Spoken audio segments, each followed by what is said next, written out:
Hi everyone, today I'm here to talk about The Return of the King by J.R.R. Tolkien. It is the last book in the Lord of the Rings trilogy, so I will have actually officially finished the Lord of the Rings trilogy now. I never actually finished The Return of the King before, and even when I was reading it when I was younger, the first two books, The Fellowship and The Two Towers, I totally didn't understand what was happening at all. Period. I'm just gonna say that. I was way too young when I first read them, or just wasn't paying attention enough. So, yeah, sorry. I think it just got really darker because, sunlight going away. Sorry about that. Anyway, let's just jump right into The Return of the King. I feel like I have not even gripes, but the least amount of gripes for this book. I thought it was probably my favorite of the Lord of the Rings trilogy. There's a lot of action, there's a lot of things happening. It was really fun. Fun.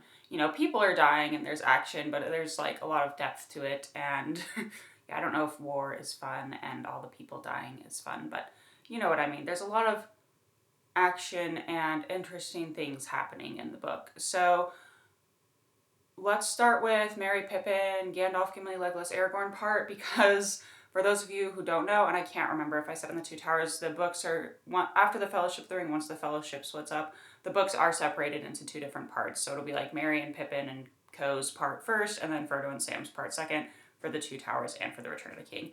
I just kind of bounced back and forth for the Two Towers, reading their chapters.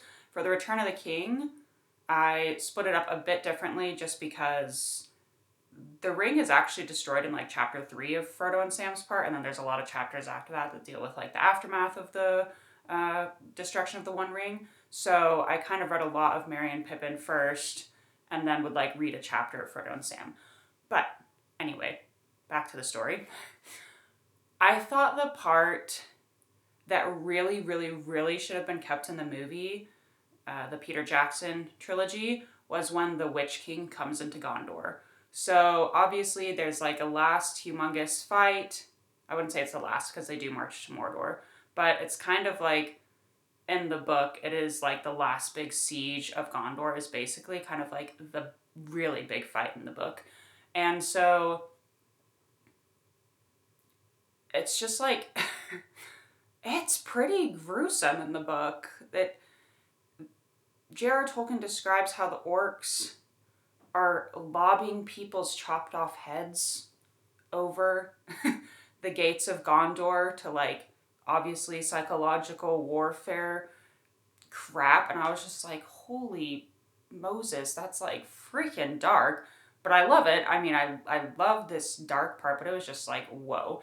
And all of this is happening, Denethor has locked himself up in the tower with Faramir, his son, because he thinks he's dying and he's not going to get any better. And Denethor has basically lost all hope.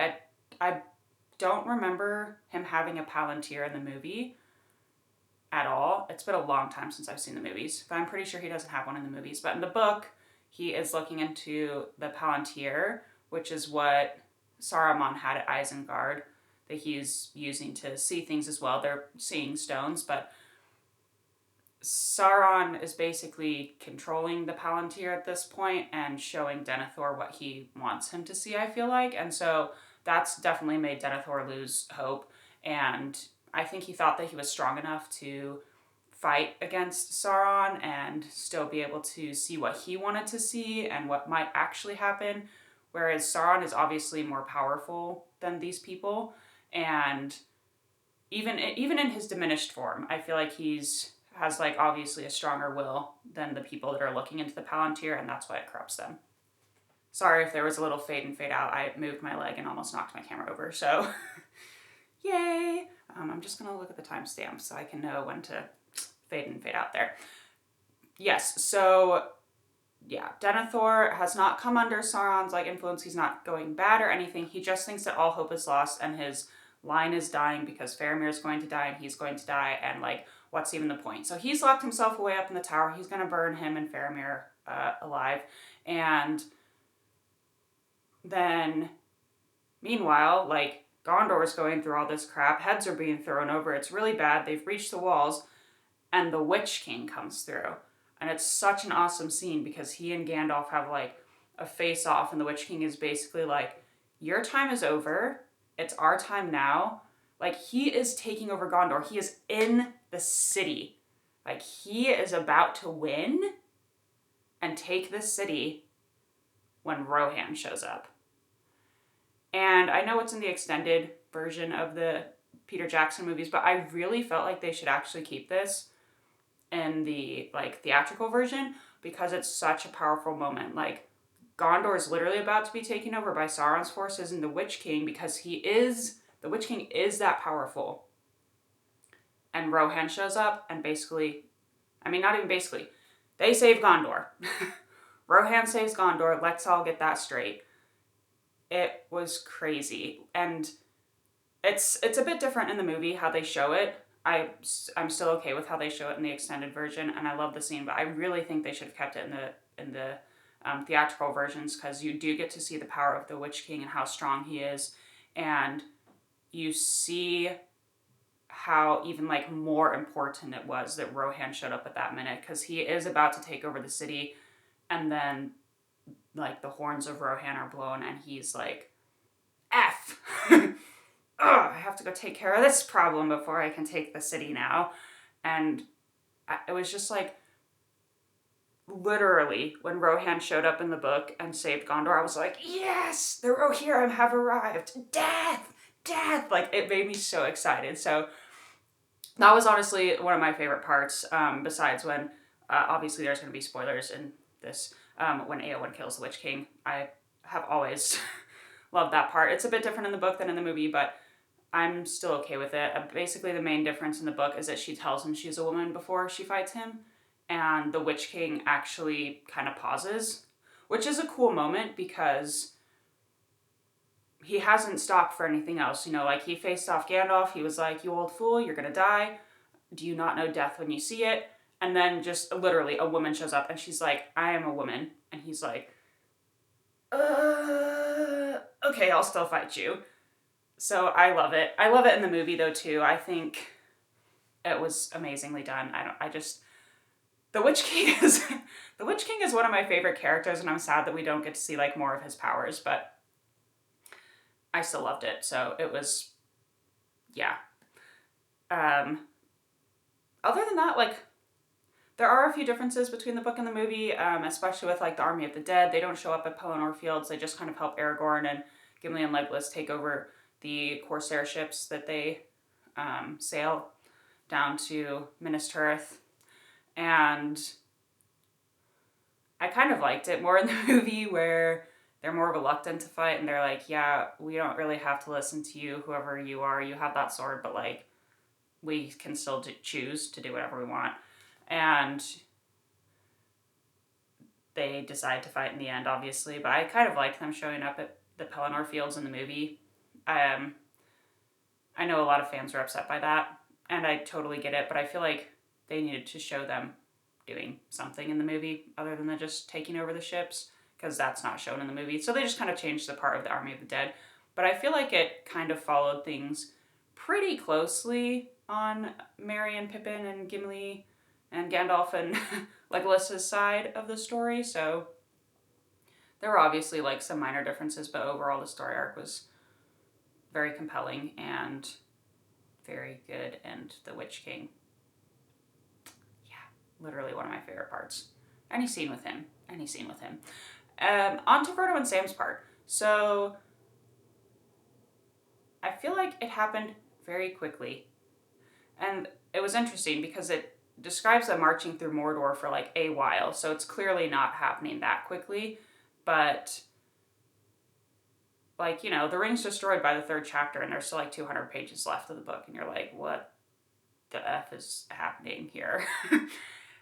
And I thought the most interesting part about Frodo and Sam's journey to Mordor and the destruction of the ring was that reading the books, I wasn't convinced that Frodo would take the ring at the end. Like, literally not convinced. Because the ring does have a certain sway over him in the books. But basically, he kind of just gets angry twice at Sam when Sam's like, let me help you carry the ring. Like, I can do it. And Frodo's like, no, not like that, but he's just like, no, you know, the ring is mine. Like, it's my burden, mine. kind of turning into Golem, right? But other than that, he doesn't really do anything like bad. He just gets tired. Like, he's very weary and he's very weighed down from carrying the ring. But there seems to be no indication that he would ever claim it for his own. Whereas in the movie, you see him turning more.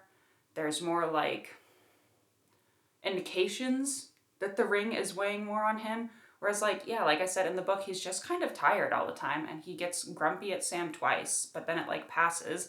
And even up until the point where they're on Mount Doom, and Golem attacks them, and Sam is like, I'll take care of him, like, go, Mr. Frodo. Which, I'll come back to what he calls Frodo the whole time in the book that annoys the crap out of me. Yes, so Frodo is like, farewell, Sam, like, I'm gonna go and keep running to destroy the ring. And then, like, literally on the next page, he's like, the ring is mine. And I was like, it's just so not believable to me. And that really bothered me because that's supposed to be the whole point, that even like this pure innocent, like, little hobbit could be corrupted by the ring. And it was totally unbelievable in my opinion. The other thing that really bothered me, and I believe I talked about this a bit in the second one, was that Sam is wearing the ring like a ton while he's in Mordor. And no one seems to sense it. It's like literally right there. Right there. You're in the land, the Tower of Barad-dûr's right there, and Sauron's watching stuff, and Sam's putting the ring on to go save Frodo from Cirith Ungol, and what the heck, no one senses it. I was like, what is going on here? Like, this...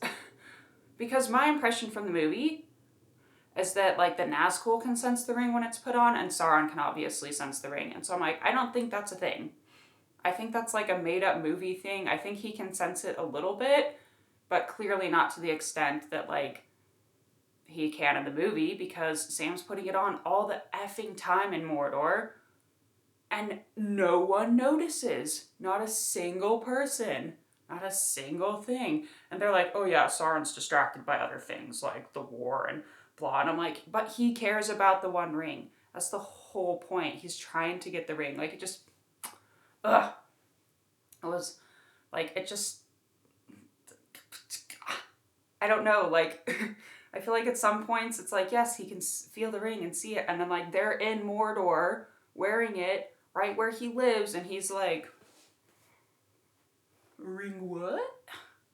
It's just like, I don't know if it's inconsistency or just, like, in my head that I think he can sense it, and really it's not. So, like, if you are some token lore person or know about this, just, like, freaking comment down below. Can he actually sense the ring or can't he? Because Sam be right there in Mordor, wearing the ring, Sauron, nothing, okay?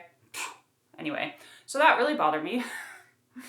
But other than that, I'd say the main thing, and this is obviously a thing that a lot of people bring up when they talk about the movies, is one of the last chapters of The Return of the King is about the hobbits returning to the Shire, and it's basically been overrun by men, and Saruman, who has left Isengard after being disgraced, is basically a communist leader in the Shire. And I'm not even joking. They've destroyed all, like, the nice inns and towns and things in the Shire, and they've built ugly buildings in place of them. And Saruman, who they call Sharky, has taken over, and at one point they mentioned that, you know, like, we give everything to him and it's supposed to be, like, redistributed out to us type thing. I was like, oh, is this just a commentary on communism? Because that's what it feels like to me, and it was also really random in my opinion. Now, I know a lot of Tolkien scholars will say that the Scouring of the Shire, this one chapter in The Lord of the Rings, is the most important chapter in the book, or in the series, because it shows that the influence of the ring and this war that has been happening everywhere has affected even the Shire, even your home where you think you're safe has been affected. And part of me understands that, and I get that, but it just seems so out of place. It was like you had the ring destroyed, there was that epic climax, which also, just really quickly on that point, it happened so fast. Like their whole journey is to get the One Ring there, and then like Gollum just bites off his finger, falls off the edge, and it's like, and the ring was gone. And I was like, that seemed kind of anticlimactic almost. So that, paired with the fact that I couldn't believe that Frodo would take the ring, kind of made the destruction of the ring scene not that good in my opinion. Like, I was still like, yeah, the ring's destroyed, but it just came on all of a sudden. I was like, oh, wait, the ring's destroyed. Oh, okay. And I know there's like opinions about the movie version where Frodo goes after Gollum and tries to get the ring, and they're like fighting with each other, but I'm like, that's kind of what happens in the book. He doesn't go after him because Gollum slips and falls off in the book, and the ring is destroyed. But him and Gollum are still like fighting with each other while Frodo's invisible in the book, and the only difference is that Frodo kind of goes over the edge with him in the movie and like kind of pushes him over himself and is like grappling with him. Whereas in the book, he just kind of is literally so happy that he finally got his preciouses back that he is dancing around, doesn't realize he's near to the edge, and slips in and falls. So, but I was like, I feel like Frodo would have still gone after him if he's that possessed by the ring at that point, which in the book, like I said, was not believable, so maybe he wouldn't. But yeah, I don't know, the whole scene that actually takes place inside of Mount Doom with the ring and Frodo putting it on and then Gollum was just not believable to me, but whatever. So that would be my main gripe with the book, is literally that I could not believe that Frodo would put the ring on. Even after reading the other two books, reading The Return of the King, it was just so out of place, I felt. But anyway, back to the Scouring of the Shire. So you have the climax, the ring is destroyed, lots of fighting, blah, blah, blah. Then there's like a lot of rest. Frodo's gets healed, more or less. He still has issues later on, which is why he goes off to the Land of the Valor. Or Valinor. Well, yeah, where the Lord of the Rings gods live. Couldn't remember their name for a second, so one of those. But, there's a lot of partings, like Aragorn stays in Gondor, and there's Theoden's funeral, and all that stuff happens, and so it seems like everything's just kind of winding down, obviously, and then there's suddenly like, oh, the Shire's in danger, but also it's over in a chapter and Saruman's dead. And I was like, oh, that was quick, it just seems so out of place to me. And the thing I think that bothered me the most was that it happened at all. Like, the hobbits didn't resist at all. Saruman's literally been in the Shire. If you read the appendixes and look at the dates, he's only been in the Shire for like 2 months, and suddenly he's in charge and everything's destroyed. Now, it did say that there were like men there before that were already trying to take over the Shire before he came, but I'm like, really? Like, okay. In 2 months, he's just like completely taken over, and I get he has like the gift of, not the gift of gab, but like, he's good with words and people will listen to him because he still has like some wizardly powers. So it's like he has a voice that people want to listen to and follow, is basically what it is. It was just so unbelievable to me that like the hobbits would just like let that happen. Even like the annoying crappy ones, like, no, they would have just like fought back. So I don't know. The whole Scouring of the Shire chapter to me just seemed like way out of place, and also like the danger is over by the end of the chapter. So like it wasn't that bad, really, was it? So that was kind of interesting, and it seemed out of place, and like I said, like a random commentary on communism stuck on the end of a book that didn't need that.